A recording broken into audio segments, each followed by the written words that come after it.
राष्ट्रीय जगत vision news में आपका स्वागत है। मैं हूं आपके साथ मीना। एक तरफ दिवाली मनाने के लिए लोग अपने घरों को सजाने और संवारने में लगे हैं, वहीं दूसरी तरफ जगदलपुर में रेलवे की कार्रवाई ने कई लोगों के आशियाने उजाड़ दिए। अब इनके पास न तो सर छुपाने की जगह है और ना ही खाने को राशन। आइए आपको दिखाते हैं पूरी खबर। दिवाली से ठीक पहले जब पूरा शहर रोशनी से जगमगा रहा है, तब जगदलपुर में रेलवे ने 32 घरों पर बुलडोजर चला दिया। कभी जिन घरों पर बच्चों की हंसी गूंजती थी, अब वहां टूटे बर्तन, बिखरे कपड़े और आंसुओं से भरी आंखें दिखाई दे रही है। रेलवे प्रशासन ने बुलडोजर से बरसों की मेहनत, सपने और उम्मीदों को रौंद डाला है। बुलडोजर चलने से घर के अंदर रखे राशन, कपड़े समेत कई दस्तावेज मलबे के नीचे दब गए हैं। इनके पास अब न सिर छिपाने के लिए छत है और ना ही खाने को दाना है। जीवन भर पाई पाई जोड़कर घर बनाया, सामान इकट्ठा किया, लेकिन रेलवे ने घर खाली करने का मौका भी नहीं दिया, सीधे बुलडोजर चला दिया। रेलवे ने जिनके मकानों पर बुलडोजर चलाया, वो झुग्गी झोपड़ियों में रहने वाले दिहाड़ी मजदूर हैं। रोज कमाते हैं, रोज खाते हैं। एक बुजुर्ग दंपत्ति मलबे के नीचे दबे पैसे और बाकी सामान खोजने में लगे थे। अपनी बेटी की शादी के लिए इन्होंने पाई पाई जोड़ कर रखी थी। बुजुर्ग दंपत्ति कह रहे हैं कि बड़े अफसरों ने घर के साथ साथ बेटी की शादी का अरमान भी तोड़ दिया। एक महिला अपने बच्चे को गोद में लिए खाना तलाश कर रही थी। इनके पास अब ना तो तन ढकने के कपड़े हैं और ना ही सिर छिपाने के लिए छत है। जो था वो अब मलबा बन चुका है। अब ये परिवार पेड़ के नीचे दिन रात गुजार रहे हैं। रहवासियों का आरोप है कि उनके पास अब तक न तो कोई अधिकारी पहुंचे और न ही सत्ता पक्ष के जिम्मेदार नेता। ये बुलडोजर की कार्रवाई 11 अक्टूबर को हुई थी।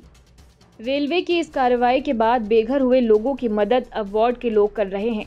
पीड़ित लोगों ने बताया कि सुबह नाश्ता से लेकर रात में खाना दिया जा रहा है, लेकिन रेलवे या फिर जिला प्रशासन की टीम उनके लिए अब तक कोई व्यवस्था करने नहीं पहुंची। कांग्रेस पार्षद कोमल सेना का कहना है कि मुझे भी इसकी जानकारी नहीं दी गई।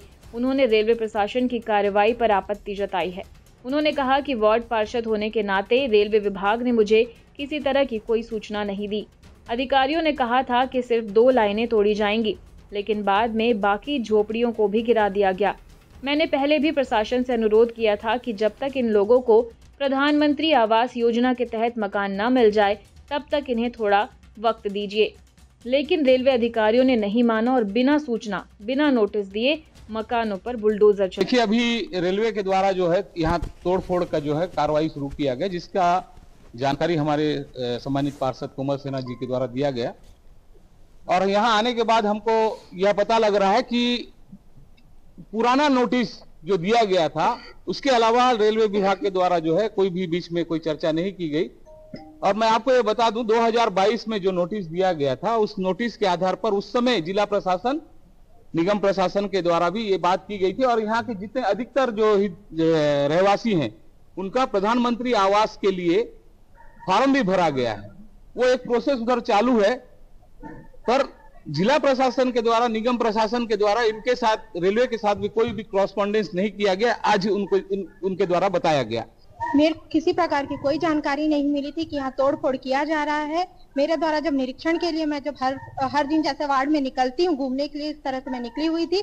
अचानक से मैं देखी कि रेलवे के बीच के क्वार्टर से टूट रहे थे।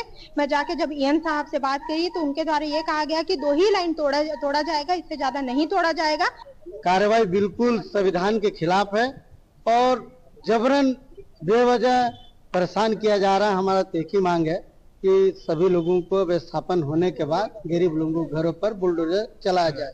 पर यह सरकार बुलडोजर वाली सरकार है, जानबूझकर गरीबों के घर को और फिलहाल खबरों में इतना ही। अपडेटेड रहने के लिए हमारे चैनल को सब्सक्राइब कर लीजिए। नई खबरों के नोटिफिकेशन के लिए बेल आइकन जरूर दबाइए। नमस्कार।